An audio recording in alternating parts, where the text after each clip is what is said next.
उत्तर प्रदेश में भारतीय जनता पार्टी को किसी की कोई चुनौती नहीं है। मैदान में भारतीय जनता पार्टी अकेले है। ऐसी चर्चाएं रहती हैं कि संगठन में कई सारे ऐसे लोग हैं जो योगी आदित्यनाथ को कमजोर करना चाहते हैं। इसीलिए मैं उसको कहता हूं कि वो परिवार डेवलपमेंट अथॉरिटी और कोई दल है नहीं। पीडीए का नारा ये खोखला है। बीजेपी को डेंट नहीं देगा, किसी भी प्रकार से कोई चुनौती नहीं दे पाएगी। अच्छा, बीजेपी के लिए थोड़ा टेंशन वाली खबर जो है आपने भी देखी होगी, बड़ी चिंता की बात थी, चाहे वो पेपर लीक का मुद्दा हो, चाहे वो यूजीसी का मुद्दा हो। जो भारत के विरोधी दलों के लोग हैं वो जनता के किसी भी समस्या को लेकर संघर्ष करने की उनकी कोई न रणनीति है न क्षमता है। वो हमेशा दूसरे के कंधे पर बंदूक रखकर चलाना चाहते हैं। 2027 का चुनाव ज्यादा दिन तो है नहीं, क्या लग रहा है किसके नेतृत्व में चीजें आगे बढ़ेंगी? संभल में कुछ होगा या फिर मथुरा की कुछ चीजें सुनाई देंगी? हमारे एजेंडे में नहीं है, अभी नहीं है। वो जो कानून अपना काम करेगा, न्यायालय अपना काम करेगा। इन मुद्दों को लेकर हम जनता के बीच नहीं जाने वाले। भारतीय जनता पार्टी पर एक जो सबसे बड़ा आरोप लगता है कि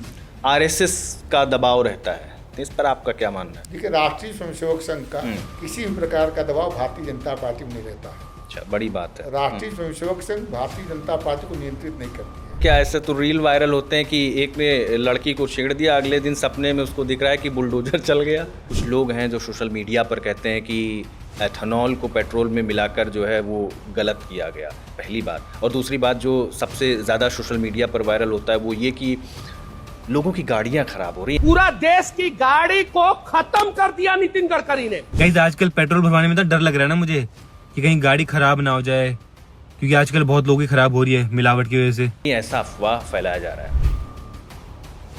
आप बताइए, किसी परिचित का फोन आया कि भाई साहब हमारी गाड़ी खराब हो गई? हमारे तो आज तक किसी का नहीं आया है। भारतीय जनता पार्टी सबसे बड़ी पार्टी है जैसा कि दावा किया जाता है, इसमें क्या वफादारी या काम सबसे ज्यादा किसको वैल्यू दिया जाता है? कई सारे आउटसाइडर नेता जो भारतीय जनता पार्टी से नहीं जुड़े हैं बीच में आ जाते हैं तो युवाओं को एक ठेस भी पहुंचती है। हम जब 2017 की बात करेंगे, हम 12 चुनाव लड़े, हम 12 के पहले 7 में चुनाव लड़े, तो ये नए लोग, बाहरी लोग नहीं आएंगे, इतना बड़ा दल कैसे बनेगा भारतीय जनता पार्टी? एक शब्द में अगर सबसे बड़ी चुनौती आज बीजेपी के लिए माने तो? बीजेपी के सामने कोई चुनौती नहीं है। अखिलेश यादव के लिए एक सवाल जो आप पूछना चाहें? हम उनसे ये पूछना चाहेंगे कि जातिवादी राजनीति कब छोड़ेंगे? चलिए मान लेते हैं भारतीय जनता पार्टी 2027 का चुनाव जीत गई, 5 बड़े काम क्या हो सकते हैं?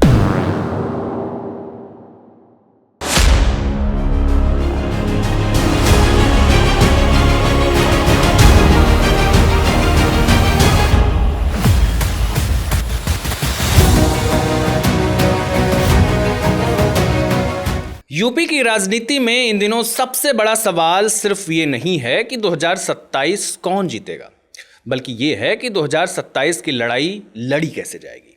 एक तरफ विपक्ष लगातार सरकार को घेरने की कोशिश कर रहा है तो दूसरी तरफ भाजपा पूरे दम के साथ मिशन 2027 की तैयारी में जुट चुकी है। संगठन की रणनीति क्या है, विपक्ष के आरोपों का जवाब क्या है, किसानों, युवाओं और आम जनता के लिए आगे का रोड मैप क्या है, इन सभी मुद्दों पर खुलकर बात करने के लिए हमारे साथ हैं भारतीय जनता पार्टी उत्तर प्रदेश के प्रदेश उपाध्यक्ष और लंबे समय तक किसान मोर्चा का नेतृत्व कर चुके कामेश्वर सिंह जी। सर, बहुत बहुत स्वागत है आपका। धन्यवाद। उत्तर प्रदेश जैसे विशाल राज्य में इतनी बड़ी जिम्मेदारी मिली, आपको उपाध्यक्ष बनाया गया, जाहिर सी बात है कि चुनौतियां भी बहुत सारी होंगी। क्या आपकी नज़र में क्या चुनौतियां लग रही हैं भारतीय जनता पार्टी के लिए? देखिए, उत्तर प्रदेश में भारतीय जनता पार्टी को किसी की कोई चुनौती नहीं है। मैदान में भारतीय जनता पार्टी अकेले है। ठीक है, लेकिन अभी जिस तरीके से आपने देखा कि संगठनात्मक बदलाव बहुत ज़्यादा हुए, बीजेपी ने पूरा बहुत सारा अध्यक्ष उपाध्यक्ष पूरा एकदम स्ट्रक्चर ही बदल दिया, तो इसमें क्या कोई बेचैनी है, क्या क्या नज़र आ रहा है? नहीं, देखिए, भारतीय जनता पार्टी एक लोकतांत्रिक व्यवस्था का दल है। इसमें हर 3 साल को चुनाव होता है। चुनाव 2024 के आसपास होने वाला था, संगठनात्मक चुनाव, लेकिन लोकसभा का चुनाव आ गया तो राष्ट्रीय कार्यकारिणी की बैठक में निर्णय लिया गया कि लोकसभा चुनाव के बाद संगठनात्मक चुनाव होगा। लोकसभा का चुनाव जब समाप्त हुआ तो भारतीय जनता पार्टी बूथ स्तर से लेकर राष्ट्रीय स्तर तक का चुनाव कराने में सफल हुई है। मैं आपको यह भी बताऊं कि यह कोई पारिवारिक दल नहीं है। भारतीय जनता पार्टी अपने संविधान के अनुसार प्रति 3 वर्ष के बाद बूथ स्तर से लेकर राष्ट्रीय स्तर तक के अध्यक्ष का चुनाव करती है और उसी प्रक्रिया का भी अनुपालन हुआ है। आपने संगठन की बात की, ऐसी चर्चाएं रहती हैं कि संगठन में कई सारे ऐसे लोग हैं जो योगी आदित्यनाथ को कमज़ोर करना चाहते हैं, ऐसी चर्चाएं रहती हैं। उपाध्यक्ष के तौर पर आपकी जिम्मेदारी जाहिर सी बात है कि एक बड़ी जिम्मेदारी है। आपका रोड मैप क्या है, सबसे पहले वो बताइए, फिर हमें ये समझाइए कि क्या सच में ऐसी जो अफवाहें निकल कर आती हैं कि योगी आदित्यनाथ के खिलाफ ही कुछ लोग, अंदर के लोग, संगठन के लोग ही गड़बड़ करना चाहते हैं? क्योंकि आप संगठन से जुड़े नेता हैं, आपको बहुत अच्छे से ये सारी चीज़ें पता हैं। इनकी सच्चाई क्या है? जो हवा हवाई बातें होती हैं, क्या ये वाकई में हवा हवाई हैं या फिर इनमें कुछ सच्चाई भी है? देखिए, भारतीय जनता पार्टी सामूहिक नेतृत्व के अनुसार काम करते हैं। हमारी प्रदेश की टीम है, प्रदेश पदाधिकारी हैं, राष्ट्रीय टीम है, वो मिलकर विचार विमर्श करती हैं कि हमको अपने संगठन का विस्तार कैसे करना है।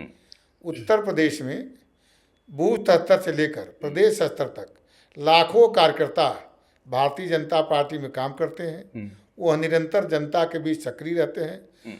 और यह जो डबल इंजन की सरकार है, केंद्र में मोदी जी के नेतृत्व में सरकार चल रही है, उत्तर प्रदेश में योगी जी के नेतृत्व में सरकार चल रही है। दोनों सरकारों की जो जन कल्याणकारी योजनाएं हैं, जो विकास परक कार्यक्रम है, उसको जनता के बीच ले जाकर उसका सबको लाभ मिले और जनता उससे लाभ प्राप्त करे और उसको जनता के बीच बचाना है, यह भारतीय जनता पार्टी के कार्यकर्ताओं का काम है। पीडीए लेकर आए हैं अखिलेश यादव जी, कह रहे हैं कि पीडीए के जरिए हम भारतीय जनता पार्टी को जोरदार झटका देंगे। क्या लग रहा है, पीडीए कुछ काम आएगा? देखिए, भारतीय जनता पार्टी को वो कोई चुनौती नहीं दे सकते। उनका जो पीडीए के नारा है, एक खोखला है। पीडीए को जो मैं कहता हूँ, परिभाषित करता हूँ कि परिवार डेवलपमेंट अथॉरिटी, वो अपने परिवार के ही भला के लिए सब करते हैं। जैसे उदाहरण के तौर पर 2024 का चुनाव हुआ, इस 2024 के चुनाव में जैसा वो कहते हैं और लगभग 80% तक वो दिखाई देता है कि जो यादव समुदाय के लोग हैं वो समाजवादी पार्टी को मत करते हैं और सैकड़ों की संख्या में यादव नेता हैं समाजवादी पार्टी में, सैकड़ों की संख्या में, नो डाउट। लेकिन वो 5 टिकट केवल यादव को दिए और पांचों को पांचों टिकट केवल उनके परिवार का था। उस 5 के अलावा किसी एक बाहरी यादव को टिकट नहीं दिए थे। दिलचस्प बात कही आपने। हाँ, इसीलिए मैं उसको कहता हूँ कि वो परिवार डेवलपमेंट अथॉरिटी है, कोई दल है नहीं। पीडीए का नारा एक खोखला है, बीजेपी को डेंट नहीं देगा, किसी भी प्रकार से कोई चुनौती नहीं दे पाएंगे। अच्छा, अखिलेश यादव जी की जो पीडीए रणनीति है, अगर मैं कहूँ आपसे, क्या लगता है कि कुछ सीटें समाजवादी पार्टी जीत पाएगी? नहीं, समाजवादी पार्टी जैसे पिछली बार चुनाव में जीती रही है। भाई, अखिलेश यादव मुख्यमंत्री बने 2012 में, तो 2012 का चुनाव मुलायम सिंह यादव के नेतृत्व में समाजवादी पार्टी लड़ी थी। उसके बाद चुनाव हुआ पहला अखिलेश यादव के नेतृत्व का 2014, तो 2014, 2017, 2019, 2022 ये चारों चुनाव अखिलेश यादव के नेतृत्व में समाजवादी पार्टी लड़ी और बुरी तरह से पराजित हुई। इसीलिए उनके अंदर न नेतृत्व की क्षमता है, न जनता के बीच जनता के मुद्दों को लेकर संघर्ष करने की कोई रणनीति है। केवल जात के आधार पर समाज को बांटकर चुनाव लड़ना चाहते हैं। अच्छा, बीजेपी के लिए थोड़ा टेंशन वाली खबर जो है, आपने भी देखी होगी, बड़ी चिंता की बात थी, चाहे वो पेपर लीक का मुद्दा हो, चाहे वो यूजीसी का मुद्दा हो, और अभी तो आपने देखा कि जेनजी का प्रोटेस्ट भी हुआ। इन सब मुद्दों को विपक्ष बहुत ज़बरदस्त तरीके से भुनाना चाहता है। विपक्ष को पता है कि यही वो मौका है जब हम लपक के आगे आ सकते हैं।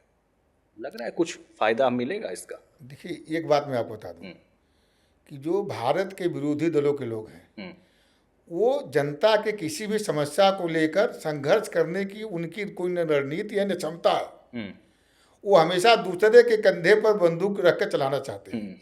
ये जो जेन जी का आंदोलन चल रहा है, उनका आंदोलन नहीं है। ये तो कुछ नौजवान मिलकर बनाने के बाद वो संघर्ष करना शुरू किए, तो वो तो अपनी लड़ाई लड़ नहीं रहे, तो उनके कंधे पर बंदूक रखकर गोली चलाना जानते हैं, लेकिन इसमें वो सफल नहीं हो गए।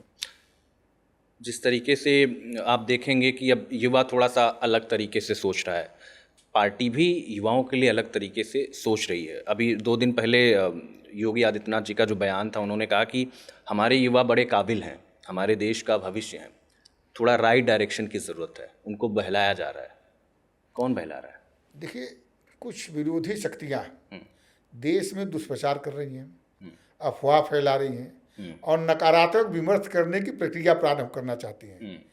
इससे देश की जनता सतर्क है, देश के नौजवान सतर्क है।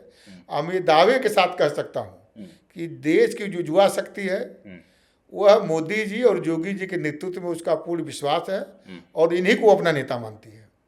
अच्छा, तो मतलब ये जो जेनजी का हवा बनाया गया विपक्ष के, ये सब गुब्बारा है, कुछ नहीं इसमें दम है, फेल है सब।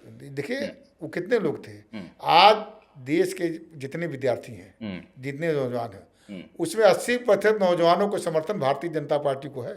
चाहे वो भारतीय जनता युवा मोर्चा के माध्यम से हो या भारतीय जनता पार्टी के माध्यम से हो या जो हमारे विचारधारा राष्ट्रीय स्वयंसेवक संघ से संचालित जितने अन्य संगठन, अखिल भारतीय विद्यार्थी परिषद से लेकर जो भी संगठन है, वहाँ छात्रों नौजवानों को अधिक समर्थन प्राप्त है उनको। ठीक है, एक बात, अभी प्रधानमंत्री जी क्या कर रहे हैं, रील बना रहे हैं, सोशल मीडिया पर आप भी हैं, डेली युवाओं को संबोधित कर रहे हैं इंस्टाग्राम पे रील डाल के। आप कब से, और बढ़िया संवाद तो आप करते हैं, आपका सोशल मीडिया में रेगुलर देखता हूँ, कई सारी फुटेज और बहुत सारी चीज़ें आती हैं, संवाद युवाओं से आप कब शुरू कर रहे हो? नहीं, हम लोग प्रतिदिन नौजवानों से संवाद करते हैं, मिल के संवाद करते हैं, कार्यक्रम के माध्यम से संवाद करते हैं। हम अपने जब कार्यक्रमों के लिए कहीं जाते हैं, स्कूल में, विद्यालय में, तो वहाँ संवाद करते हैं। तो रील के माध्यम से भी संवाद करने की प्रक्रिया हम लोग प्रारंभ करेंगे, आदरणीय मोदी जी से प्रेरणा लेकर। ठीक है, 2027 का चुनाव ज़्यादा दिन तो है नहीं, क्या लग रहा है किसके नेतृत्व में चीज़ें आगे बढ़ेंगी? देखिए, भारतीय जनता पार्टी अपने संगठन के दम पर चुनाव लड़ेगी। देश के प्रधानमंत्री आदरणीय नरेंद्र मोदी जी के मार्गदर्शन में, उत्तर प्रदेश के मुख्यमंत्री योगी आदित्यनाथ जी महाराज के नेतृत्व में, केंद्रीय गृह मंत्री अमित शाह और रक्षा मंत्री राजनाथ सिंह के चक्रव्यूह के अनुसार तथा उत्तर प्रदेश के अध्यक्ष पंकज चौधरी की जो संगठनात्मक संरचना है उसके बल पर बूथ स्तर से लेकर प्रदेश स्तर तक के सभी पदाधिकारी कार्यकर्ता पूरे दमखम के साथ 2027 के मैदान में उतरेंगे। भारतीय जनता पार्टी के लिए धर्म और विकास अभी एक बड़ा मुद्दा रहा है। अगर धर्म की बात करें तो संभल में खूब चर्चा होती है। धर्म को आप संकुचित रूप से नहीं देखिए, हमारे धर्म हमारा कभी मुद्दा नहीं रहा है। हमारा मुद्दा हिंदुत्व रहा है। हिंदुत्व यानी क्या? जीवन जीने की दुनिया की सबसे श्रेष्ठ जीवन पद्धति। हिंदुत्व यानी क्या? जीवन जीने की सबसे श्रेष्ठ पद्धति। ठीक है, तो हमारे नेताओं का ये आग्रह है कि हिंदुत्व और विकास, ये दो मुद्दा को लेकर जनता के बीच हम जाएंगे। संभल में कुछ होगा या फिर मथुरा की कुछ चीजें सुनाई देंगी? ये सब हमारे एजेंडे में नहीं है, अभी नहीं है। वो जो कानून अपना काम करेगा, न्यायालय अपना काम करेगा जी। इन मुद्दों को लेकर हम जनता के बीच नहीं जाने वाले हैं। भारतीय जनता पार्टी पर एक जो सबसे बड़ा आरोप लगता है कि आरएसएस का दबाव रहता है, जो इसको लेकर चर्चाएं रहती हैं, इस पर आपका क्या मानना है? देखिए, राष्ट्रीय स्वयंसेवक संघ का किसी भी प्रकार का दबाव भारतीय जनता पार्टी में नहीं रहता है। अच्छा, बड़ी बात है। राष्ट्रीय स्वयंसेवक संघ भारतीय जनता पार्टी को नियंत्रित नहीं करती है। राष्ट्रीय स्वयंसेवक संघ का काम है व्यक्ति निर्माण का काम। वहाँ से व्यक्ति निर्माण जिसका होता है, जो वहाँ से संस्कार प्राप्त करता है, ऐसे संघ के स्वयंसेवक संघ के द्वारा संचालित विभिन्न क्षेत्रों में जाकर काम करते हैं। उसी प्रकार भारतीय जनता पार्टी में संघ के स्वयंसेवक काम करते हैं। जैसे मैं हूँ, पहले संघ का स्वयंसेवक बना, फिर विद्यार्थी परिषद में काम किया, आज भारतीय जनता पार्टी में काम करता हूँ। तो संघ के स्वयंसेवक समाज जीवन के जितने क्षेत्र हैं सभी क्षेत्रों में जाकर काम करते हैं समग्र व्यवस्था परिवर्तन के लिए। लेकिन संघ किसी को नियंत्रित नहीं करता है। सारे संगठन स्वतंत्र हैं, स्वायत्त हैं और स्वयं उनके निर्णय लेने की अपनी क्षमता है। उसी प्रकार भारतीय जनता पार्टी स्वतंत्र है, स्वायत्त है, स्वयं निर्णय लेती है, लेकिन भारतीय जनता पार्टी में संघ के स्वयंसेवक काम करते हैं। अच्छा, बड़ी अच्छी बात कही आपने कि संघर्षों के बाद आप यहाँ तक पहुँचे, आपको उपाध्यक्ष बनाया गया। पहली प्राथमिकता क्या होने वाली है आपकी फिलहाल? देखिए, 2027 के चुनाव में 2017 से अधिक विजय भारतीय जनता पार्टी को प्राप्त हो, इसके लिए संगठन की जो भी योजना रचना हम लोग के लिए बनेगी उसके लिए हम लोग काम करेंगे। संगठन से जुड़े नेता हैं, काफ़ी लंबे वक्त तक किसानों के बड़े नेता रहे आप, और किसानों को समझते हैं, जनता के बीच जाते हैं, लोगों से मिलते हैं, बहुत सारा पोस्ट मैं आपका सोशल मीडिया पर देखता हूँ। एक चीज़ मैं ये समझना चाहता हूँ कि जनता अभी फ़िलहाल योगी आदित्यनाथ की सरकार को क्या कोई फीडबैक दे रही है, अच्छा या बुरा? देखिए, जनता मतलब किसी बात पे खुश हो या नाराज हो, नहीं, ऐसी कोई जनता फीडबैक? योगी आदित्यनाथ के नेतृत्व जो सरकार चल रही है, इसके क्रियाकलापों से 100% संतुष्ट है। इसका सबसे बड़ा प्रमाण ये है कि आजकल योगी जी जनपदवार दौरा कर रहे हैं, विधानसभावार दौरा कर रहे हैं। वहाँ जब जाते हैं तो जो जनता का उत्साह दिखाई देता है, वह इस बात का प्रमाण है कि जनता योगी जी के नेतृत्व में पूरा विश्वास कर रही है। तो एक बार फिर भरोसा करेगी? निश्चित। खुश हैं, आपको फीडबैक अच्छा मिल रहा है? जी। ठीक है। एक बात और जो सबसे ज़्यादा चर्चा में रहती है कि राजनीतिक चुनौतियां भी भारतीय जनता पार्टी के सामने रहती हैं। क्या लगता है, कुछ राजनीतिक चुनौतियां हैं इस बार? कुछ नहीं, राजनीति किसी प्रकार की कोई चुनौती भारतीय जनता पार्टी के सामने नहीं है। अच्छा, उत्तर प्रदेश में भी जाति का मुद्दा ठीक ठाक रहता है। जनता क्या लगता है, विकास या जाति, किस चीज़ के लिए अब आगे सोच रही है? देखिए, जनता विकास को प्राथमिकता देती है और वो उसका लक्ष्य रहता है कि हमारे गांव का, हमारे ब्लॉक का, हमारे विधानसभा का, हमारे जनपद का और हमारे प्रदेश का विकास हो। और जो विकास करने वाला दल है उसी दल की सरकार बने, और भारतीय जनता पार्टी को प्राथमिकता देता है। पूर्वांचल सालों तक बाहुबली, ताकतवर नेता और तमाम तरह के गैंगवॉर के लिए जाना जाता रहा है। अभी स्थिति कितनी बदली है? देखिए, आज पूरा का पूरा उत्तर प्रदेश अपराध से मुक्त है, माफिया राज से मुक्त है। 2017 के पहले उत्तर प्रदेश अपराध के लिए जाना जाता था, अराजक प्रदेश के लिए जाना जाता था, अराजकता के लिए जाना जाता था। लेकिन जब से योगी जी के नेतृत्व में सरकार बनी है, आज उत्तर प्रदेश उत्तम प्रदेश बन गया है। अपराध यहाँ शून्य पर पहुँच गया है और यहाँ जो अपराधी थे या तो मिट्टी में मिल गए या भगवान के पास चले गए या जेल के अंदर हैं। अच्छा, इसमें बड़ी दिलचस्प बात है, मेरी वाइफ ने जो मुझसे बताई। कई बार, चूँकि मैं बाहर रहता हूँ, जर्नलिस्ट हूँ, लखनऊ में वो रहती हैं, परिवार लखनऊ में रहता है, तो मैंने कहा एक बार उनको 11:30 बजे निकलना, तो मुझे फ़ोन किया कि मुझे कुछ काम है, मैं, वो भी जर्नलिस्ट हैं, तो मैं निकलना चाहती हूँ। तो मैंने कहा डर नहीं लगता 11:30 बजे रात को निकल रहे हो? तो उन्होंने कहा नहीं, अभी योगी की सरकार है। तो देखिए कितनी अच्छा उनका अनुभव है। देखिए, योगी जी महिलाएं सरकार सुरक्षा, 2017 महिलाएं सुरक्षित महसूस कर रही हैं? जी, 2017 में जो योगी जी की सरकार बनी, एंटी रोमियो का उन्होंने गठन किया है, मिशन शक्ति अभियान प्रारंभ किया, और इस दोनों कार्यक्रमों के माध्यम से जो मातृशक्ति है और जो छात्राएं हैं उनके अंदर गजब का विश्वास जागृत हुआ है। और आज अकेले वो सड़क पर घूमती हैं, अकेले स्कूटी से आती जाती है, और किसी की हिम्मत नहीं है कि उनके तरफ देख सके। और जो ऐसा प्रयास किया उसको कड़ी से कड़ी सजा इस सरकार दी। कड़ी से कड़ी क्या? ऐसे तो रील वायरल होते हैं कि एक ने लड़की को छेड़ दिया, अगले दिन सपने में उसको दिख रहा है कि बुलडोजर चल गया। बुलडोजर तो जब कानून के अनुसार कार्रवाई होती है भाई। जब मान लीजिए कोई मकान, उसका नक्शा नहीं पास है, कोई मकान है, व्यवसायिक कॉम्प्लेक्स नहीं है, वो मकान के लिए वहाँ ज़मीन है तो उस पर कोई व्यवसायिक कॉम्प्लेक्स बना दिया, तो जो नियम कानून के विरुद्ध अपना मकान भवन कॉम्प्लेक्स बनवाता है उसके विरुद्ध बुलडोजर चलता है। अच्छा, जब ग्राउंड पे जाओ तो लोग कहते हैं बुलडोजर बाबा बढ़िया काम कर रहे हैं, जो रिपोर्ट्स मिलती हैं। बुलडोजर को एक तरीके से लोग न्याय का प्रतीक मान रहे हैं, कितना हद तक ये सही है? क्या बुलडोजर को न्याय का प्रतीक मानना ठीक होगा? नहीं, बुलडोजर न्याय का प्रतीक नहीं है। जनता ऐसा सोचती है कि ठीक किया आपने, चढ़ा दिया, बढ़िया है, वैसे उसको पता नहीं। मैं आपको एक उदाहरण देता हूँ। वनस्पत घी होता है, हाँ, तो वनस्पत घी से उपयोग भोजन बनाने के लिए किया जाता है। अनेक कंपनियां वनस्पत घी का बनाती हैं, लेकिन डालडा एक कंपनी बनाती है। हाँ। तो चाहे कोई भी कंपनी वनस्पत घी बनाए, लोग उसको डालडा कहते गांव के। तो गांव में क्या बातें प्रचलित हो सकी उसका महत्व है। इसलिए जनता उसी को न्यायप्रिय मानती है। उन्होंने सारी की सारी कंपनियां वनस्पत घी बनाती है, सैकड़ों कंपनियां हैं, लेकिन सारे कंपनियों गांव के लोग क्या कहते हैं, डालडा बनाती है। उसी प्रकार ये है। हाँ, किसानों के नेता हैं आप और किसानों से मिलते हैं, आपकी नज़र में अभी भी किसानों की क्या दिक्कतें हैं? सबसे बड़ी दिक्कत क्या लगती है किसानों की? देखिए, किसानों के समस्याओं का समाधान करने का हमारी डबल इंजन की सरकार बहुत प्रयास की है। जैसे उदाहरण के तौर पर गन्ना किसान को लीजिए, 2017 के पहले 18,000 करोड़ रुपया गन्ना मूल्य का बाकी था। हमारी सरकार बनने के बाद वो 18,000 करोड़ रुपया हमने भुगतान किया। 2018 के पहले 46 चीनी मिलें बंद थीं, 22 चीनी मिलों को बेच दिया गया था औने पौने दाम पर। लेकिन 2017 के बाद 46 चीनी मिलों का क्षमता वृद्धि करके उसको चलवाने का काम हमारी सरकार की। 6 जो चीनी मिलें बंद थी उसको चलवाने का हम काम किए और 4 नई चीनी मिलें हम लगवाए।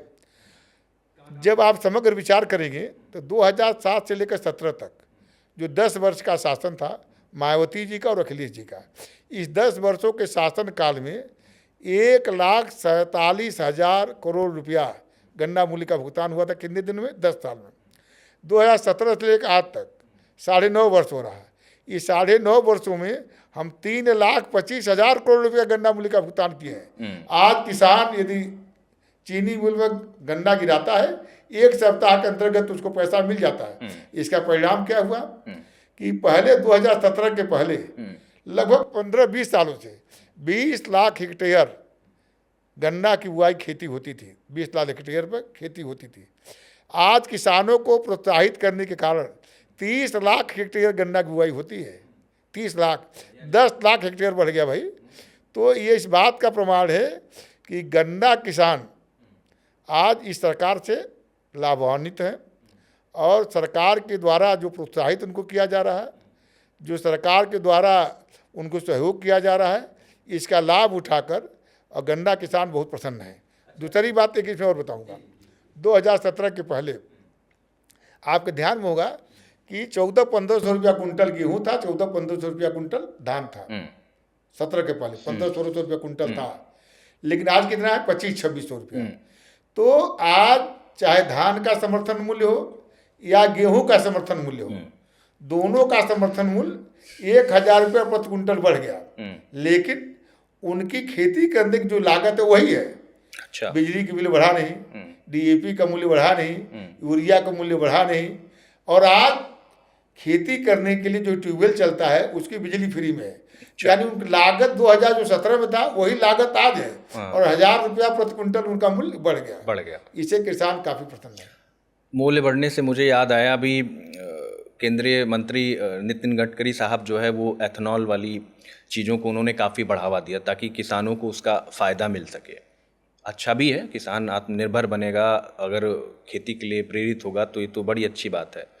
कुछ लोग हैं जो सोशल मीडिया पर कहते हैं कि एथेनॉल को पेट्रोल में मिलाकर जो है वो गलत किया गया, पहली बात। और दूसरी बात जो सबसे ज़्यादा सोशल मीडिया पर वायरल होता है वो ये कि लोगों की गाड़ियां ख़राब हो रही हैं, ऐसा अफवाह फैलाया जा रहा है। आप बताइए, किसी परिचित का फ़ोन आया कि भाई साहब हमारी गाड़ी ख़राब हो गई? हमारे तो आज तक किसी की नहीं आया है। नहीं आया। दूसरी बात जानते क्या है जी, इस देश के आम आदमी को जिससे फायदा होगा, किसानों का जिस कार्यक्रम के माध्यम से फायदा होगा, तो लोगों को लगता है कि यदि इनको फायदा हो रहा है तो ये भारतीय जनता पार्टी से जुड़ेंगे, इस सरकार से जुड़ेंगे। तो इसको दुष्प्रचार करके, अफवाह करके उड़ाया जाए, इसी को रोकना हम लोग का पहली प्राथमिकता है। अच्छा, गडकरी साहब ने भी कहा कि भाई कोई 5 गाड़ी दिखा दे, हम सब लोग यहाँ बैठे, हम लोग का टेको फोन नहीं है, हम सब लोग को इस गाड़ियाँ हैं, किसी को भी कोई गाड़ी खराब नहीं है। कुल मिलाकर सरकार का जो सकारात्मक प्रयास है और नागरिकों का जिसमें भलाई होने वाला है, नागरिकों का जिसमें फायदा होने वाला है, नागरिकों का जिसमें आर्थिक लाभ होने वाला है, वो सभी कार्यक्रम में उसके मन में दिग्भ्रमण पैदा हो जाए,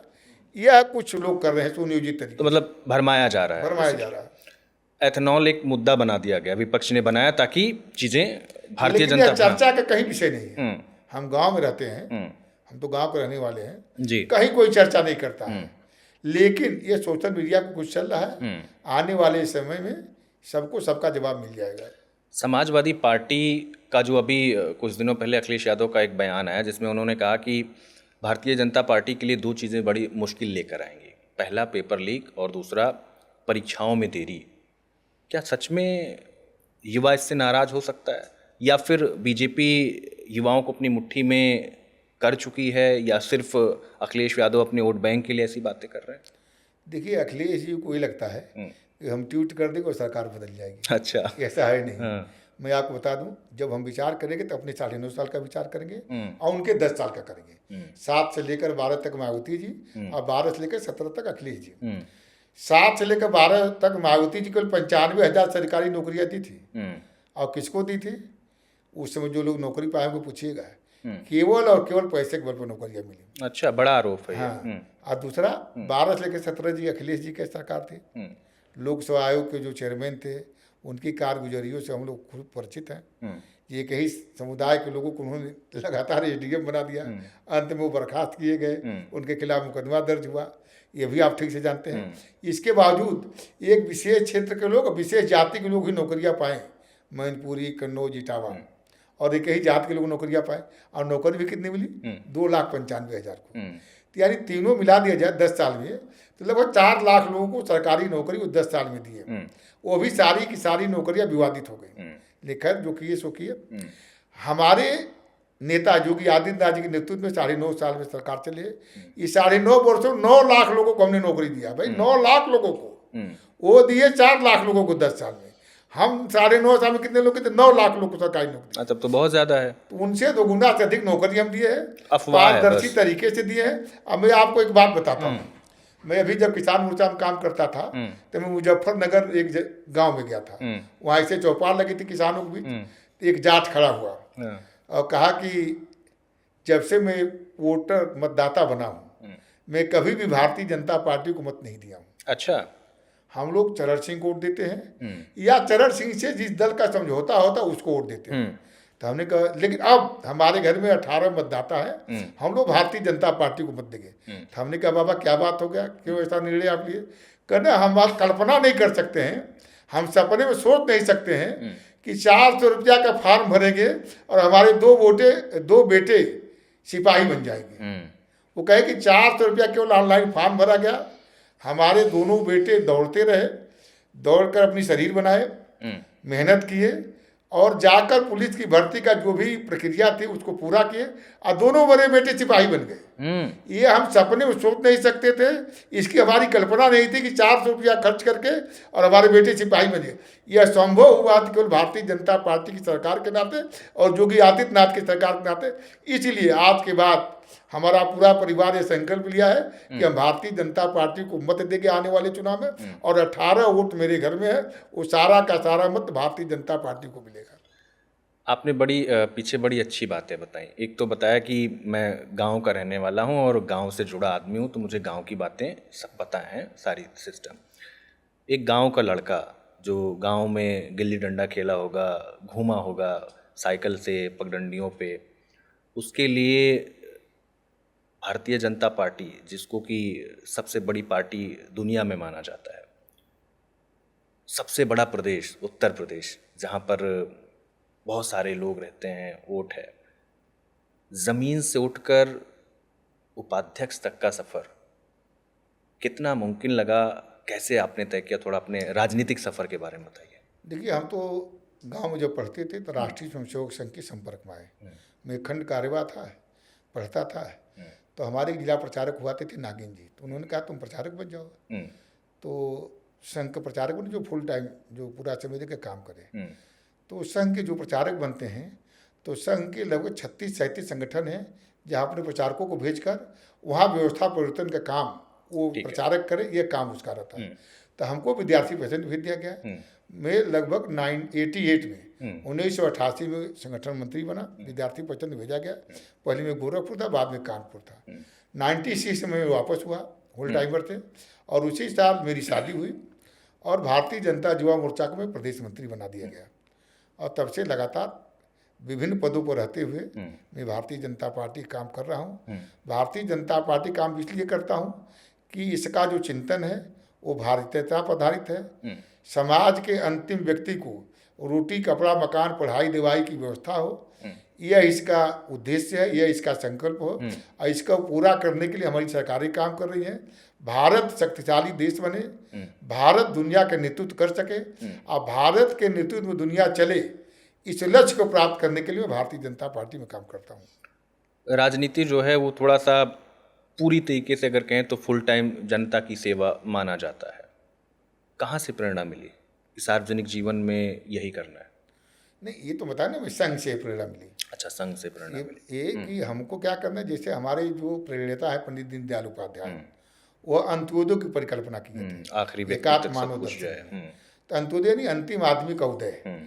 तो जो मनुष्य का जीवन है कुछ करने के लिए है, भोजन करना, स्नान करना, बच्चा पैदा करना और घर बनवाना, कोठी, तो सब लोग करते हैं। लेकिन समाज के लिए हम कुछ कृत्य स्थापित करें, समाज के लिए कुछ हम प्रेरणा दें और समाज के लिए हम कुछ कर सकें, ताकि भारत के जो नागरिक है वह सभी सुविधाओं को प्राप्त कर सके, इसके लिए काम करना है। हमारा लक्ष्य क्या है कि इस राष्ट्र को परम वैभव ले जाना है। परम वैभवम नीतिमेतत् स्वराष्ट्रम, उसका परिभाषा क्या है कि आम आदमी को रोटी, कपड़ा, मकान, पढ़ाई, दवाई, यह जो मनुष्य की 5 आवश्यकता है, यह भारत के सभी नागरिकों को उपलब्ध हो जाए, उसी दिन भारत परम वैभव पर पहुंच जाएगा। आपको उत्तर प्रदेश का प्रदेश उपाध्यक्ष बनाया गया।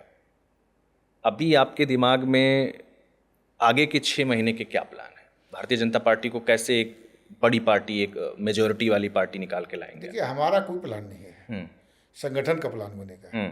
अभी हमारे मोर्चे प्रकोष्ठ घोषित होने वाले हैं, क्षेत्रीय समितियाँ घोषित होने वाली हैं, जिला टीम घोषित हो गई है, मंडल घोषित हो गया है, शक्ति केंद्र संयोजक सह संयोजक घोषित हो गए हैं, बूथ समितियाँ बन गई हैं। ये सारा जब संगठनात्मक संरचना आगे वाले 2-4-10 दिन में पूरा हो जाएगा, फिर प्रदेश टीम जो भारतीय जनता पार्टी की प्रदेश की कोर ग्रुप है, भारतीय जनता पार्टी जो प्रदेश की टीम है, वो सामूहिक रूप से बैठकर सबको क्या काम करना है उसके कार्यों का बंटवारा करेगी, उसके कार्यों का विभाजन करेगी, और उस समय जो काम हमको मिलेगा उसको पूरी ईमानदारी के साथ करते हुए 2027 का जो मिशन है उसको प्राप्त करने के लिए हम काम करेंगे। चर्चा होती है ज़मीन पर कि योगी आदित्यनाथ की जो छवि है वो काफ़ी है चुनाव जिताने के लिए, एक बात हो गई। दूसरी बात, योगी आदित्यनाथ के नेतृत्व में उत्तर प्रदेश में किस तरीके का बदलाव हुए और इसका कितना फ़ायदा भारतीय जनता पार्टी को मिल सकता है? देखिए, ये तो हम आपसे पहले ही बता चुके हैं। योगी जी जब 2017 में मुख्यमंत्री बने तो क्या क्या हुआ? ये तो गुंडा राज समाप्त हुआ। नहीं, मैं ये जानना चाहता हूँ कि ये जो 5 महीने हैं इसके लिए बताता रहा हूँ। अभी योगी जी के नेतृत्व में जो 9.5 साल तक काम हुआ है, गुंडा राज समाप्त हुआ है, यह प्रदेश अपराध से मुक्त हुआ है।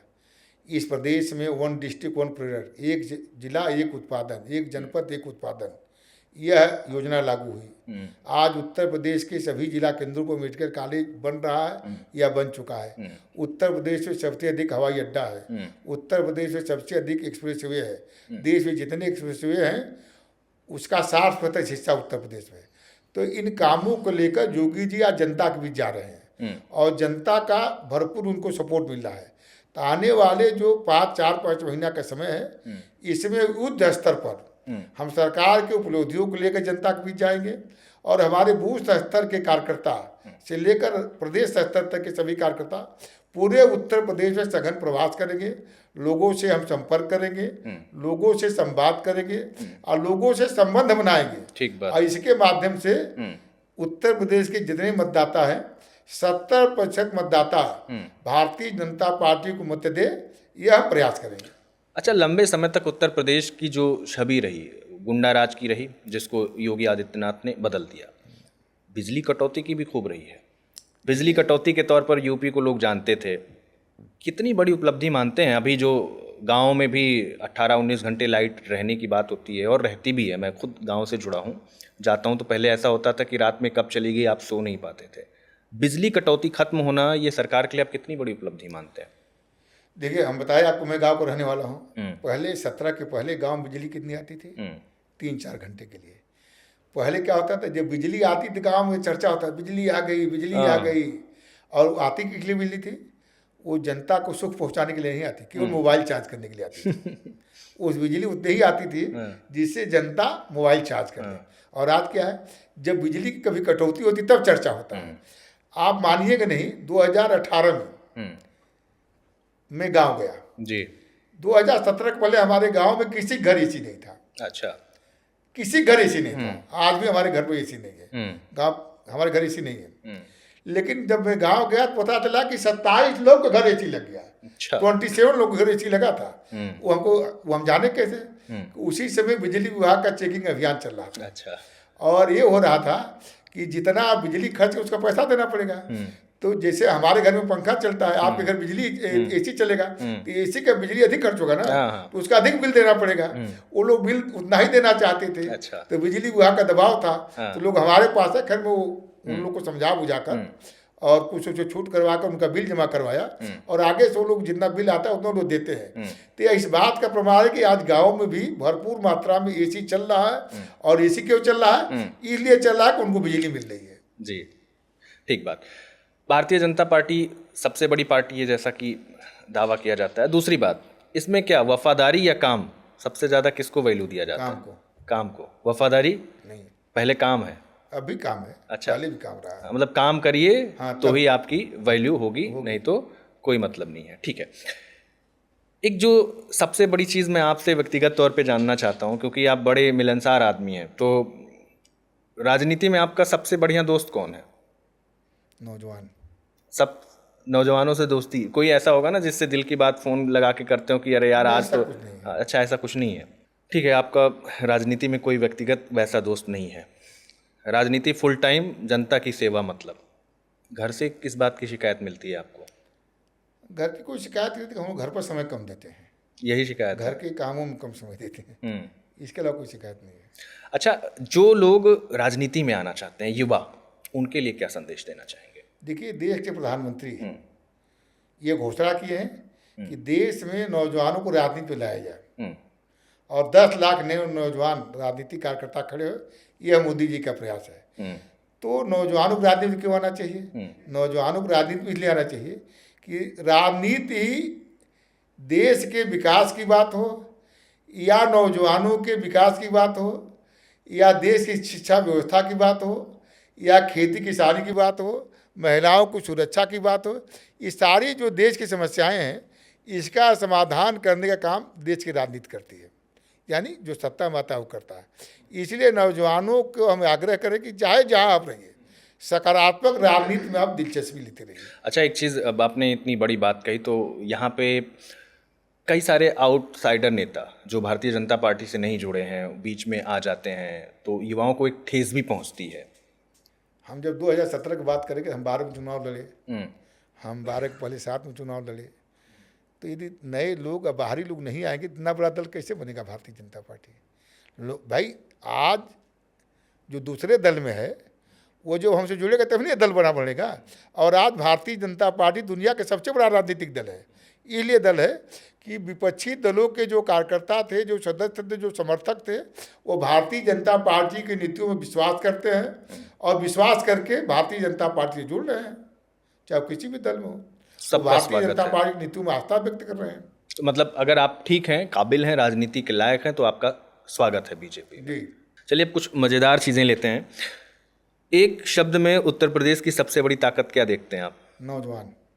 नौजवान। कितनी ताकत रखता है उत्तर प्रदेश का नौजवान? पूरी व्यवस्था परिवर्तन करने की ताकत। फौलाद है? हाँ? फौलाद है, फौलाद। फौलाद नहीं, मतलब ताकत है उसके पास, शक्ति है उसके पास। हाँ, ठीक है। अगली बात, एक शब्द में अगर सबसे बड़ी चुनौती आज बीजेपी के लिए माने तो? बीजेपी के सामने कोई चुनौती नहीं है, कोई चुनौती नहीं है। ठीक है। अखिलेश यादव के लिए एक सवाल जो आप पूछना चाहें? हम उनसे ये पूछना चाहेंगे कि जातिवादी राजनीति कब छोड़ेंगे? जातिवादी राजनीति कब छोड़ेंगे? ठीक है। राहुल गांधी को अगर एक सलाह आपको देनी हो तो क्या देंगे? विदेशी एजेंसियों के इशारे पर काम करना बंद करें। ठीक है। विपक्ष का सबसे मजबूत नेता आप किसे मानते हैं और क्यों? उत्तर प्रदेश में एक्सीडेंटल नेता अखिलेश यादव है। इस पर एक मैं बहुत मजेदार बात बताऊंगा। नरसिंहा राव प्रधानमंत्री बने 1991 में। तो 91 का जो आम चुनाव हुआ, उसमें चुनाव नहीं लड़े थे, प्रधानमंत्री का शपथ लिए, तो उनको कहीं न कहीं से चुनाव लड़ना था। तो आंध्र प्रदेश के नांदयाल सीट से चुनाव लड़े और भारतीय जनता पार्टी उनके विरुद्ध में अपनी पार्टी खड़ा की, बंगारू लक्ष्मण को, जो हमारे राष्ट्रीय अध्यक्ष थे। तो जिस दिन रिजल्ट आया, जिस दिन परिणाम आया, उस दिन हम लोग रेडियो देख रहे थे, सुन रहे थे, टीवी कम उसमें चलती थी 91 में, हम लोग रेडियो समाचार सुने, तो बोल रहा था कि देश के प्रधानमंत्री नांदयाल लोकसभा क्षेत्र से अपने निकटतम प्रतिद्वंदी भारतीय जनता पार्टी के प्रत्याशी बंगारू लक्ष्मण से 6 लाख वोटों से आगे चल रहे हैं। और देखिए कितना विरोध, निकटतम प्रतिद्वंदी और 6 लाख वोट का अंतर। उसी प्रकार अखिलेश यादव यहाँ है। ठीक है। अगर आपके जहन में एक नाम आए कि कोई अच्छा विपक्ष का नेता है, तो कौन होगा वो, जिसको आप कहेंगे नहीं ठीक आदमी है, गलत पार्टी में है? उड़ीसा के पूर्व मुख्यमंत्री नवीन पटनायक। ठीक है।